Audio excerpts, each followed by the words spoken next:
Welcome to Let Me Fix This. Enjoy the video. In this video, I will show how to make liposomal vitamin C without an ultrasonic cleaner.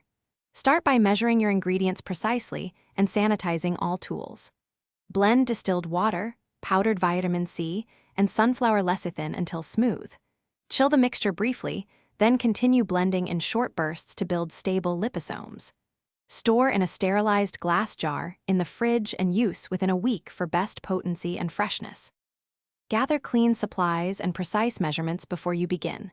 Combine distilled water, sunflower lecithin, and vitamin C powder in a heatproof container. Warm the mixture gently to help lecithin dissolve, but do not exceed gentle warmth. Stir or blend briefly to integrate ingredients, then allow the mixture to rest so the lecithin hydrates fully. This prep creates the right texture for forming liposomes during the next blending steps. If you're finding this guide helpful, please subscribe and like to support more easy DIY health tutorials.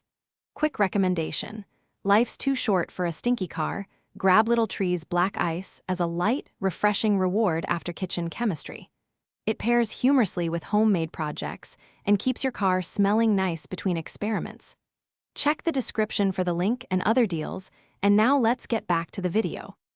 Use a high-speed blender with short pulse bursts to create the emulsion without overheating. Blend 30 seconds, then pause 30 seconds, repeating several cycles while cooling the jar in an ice bath if needed. Keep the mixture slightly cool to protect vitamin C from degradation. Aim for a consistent, slightly cloudy suspension that suggests liposomes are present. Transfer carefully to a sterilized amber jar and refrigerate to maintain stability and freshness. Thanks for watching. If you found this helpful, don't forget to like and subscribe.